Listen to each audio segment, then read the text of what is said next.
A new poll that was conducted just hours after Freeland resigned shows that 2/3 of Canadians think Justin Trudeau should also resign. The Abacus data survey was conducted between Monday evening and Tuesday morning. Mr. Trudeau is being held in office by one man, Jagmeet Singh. A fifth of Liberal MPs have written a letter for him to resign. Jagmeet Singh, once the people's champion, now stands accused of putting his wallet before the nation. As Trudeau's government crumbles, Singh's silence grows louder. Why is the NDP leader delaying action? The answer might shock you. Stay tuned as we uncover the pension scandal that's rocking Canadian politics. The NDP's true colors are shining through, and they're not the orange we expected. Their voting pattern has raised eyebrows, aligning suspiciously with Jagmeet Singh's pension timeline. It's time to pull back the curtain on this political theater. It found 67% believe that the Prime Minister should quit, while just 19% say he should stay on. The poll also found more than half of Canadians, 58%, feel that there should be a federal election now. His deputy prime minister has walked out on him. His housing minister has quit. That on top of numerous other female ministers who stormed out after his appalling mistreatment and abuse and dishonesty towards them. As the official opposition, the NDP's job is to hold the government accountable, but their supply and confidence agreement with the Liberals tells a different story. They're propping up a failing government, all while claiming to fight for everyday Canadians. The hypocrisy is staggering. Listen to their public statements, and you'd think the NDP was ready to take down Trudeau's Liberals. They talk about the cost of living crisis, housing problems, and the need for change. But when it comes time to vote, they fall in line like obedient soldiers. It's a betrayal that's hard to swallow. The evidence is damning. Time and time again, the NDP has supported the Liberals when it really mattered. So let's start with what we were expecting would be a cabinet shuffle, possibly today. Earlier in the week, pundits thought that would happen, but we haven't heard anything on that so far. What are we hearing now? 80% of Canadians have lost confidence in this Prime Minister. So why is Jagmeet Singh making the entire country wait for him to get his pension? They voted confidence in the government just days before a potential non-confidence motion was on the table. It's like they're playing both sides, but the only winners are the politicians themselves. NDP MP Peter Julian let slip a crucial detail in a CBC interview. He admitted they're keeping their options open until February or March. Now, why would that specific timeframe be so important? It's almost like they're waiting for something or someone. What's so special about late February? The answer will make your blood boil. It's the exact date Jagmeet Singh qualifies for his pension. That's right, while Canadians are struggling to make ends meet, Singh is counting down the days until he can cash in. The NDP, once the party of the working class, has become a shield for Liberal failures. They're not opposing, they're enabling, and it seems the only thing they're really fighting for is their own financial security. That he was ready to move her into another position. He has been moving those pieces around the table considering this shuffle. So there has been some consideration for a series of weeks now over when this shuffle would be and where the Prime Minister is thinking of moving some pieces. Yeah, so as of now, a cabinet shuffle is still on the table as potentially happening this week, but when, we still don't know. There was some suggestion maybe it would be today. So far, no indications of that. But clearly, if the Prime Minister was in a position last week to tell Freeland, right now he has a series of ministers who are essentially doing double, triple, or quadruple duty, holding on to various portfolios because of the vacancies that have arisen.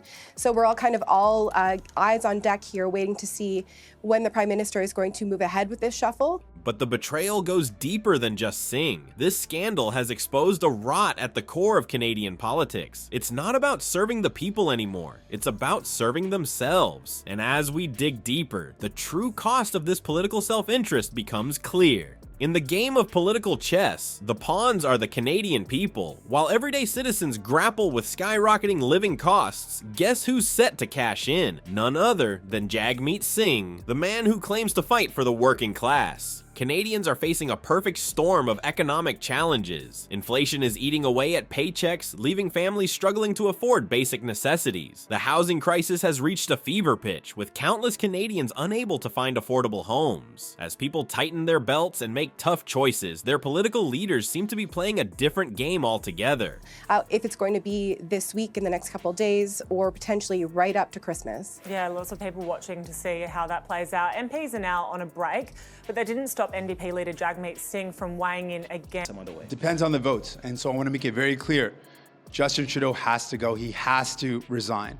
And because of that, all options are on the table. And we'll look at each vote and we'll make a decision. But now all options are on the table. Enter Jagmeet Singh's potential pension, a staggering $2.7 million. Let that sink in for a moment. While Canadians pinch pennies, their so-called champion stands to gain a fortune. This isn't just about numbers, it's about trust betrayed and promises broken. Breaking down the $2.7 million figure reveals the true extent of this political payday. It's not just a one-time payout, it's a lifelong cushion that most Canadians can only dream of. This golden parachute stands in stark contrast to the NDP's stated values of equality and social justice. How can Singh claim to understand the struggles of ordinary Canadians when he's set for life? With respect to that, I've said that all options are on the table.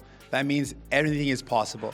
But what is clear, given what we have seen, Justin Trudeau and a Liberal government that are focused on themselves, they are infighting at a time. Hypocrisy is nothing short of shocking. The NDP has long positioned itself as the party of the people, fighting against inequality and corporate greed. Yet, here we are, watching their leader seemingly prioritize his own financial security over the pressing needs of the nation. It's a slap in the face to every Canadian who believed in Singh's message of change and fairness. As news of this pension scandal spreads, Canadians are reacting with fury and disbelief. Social media is ablaze with calls for accountability. People who once saw Singh as a beacon of hope now feel betrayed and used. The outcry is deafening, with citizens demanding explanations and action. Public sentiment has shifted dramatically. What was once admiration for Singh's charisma and promises has turned into bitter disappointment. Canadians are calling for transparency, for Singh to address these allegations head on. They want to know, was this all just a game to secure a comfortable retirement?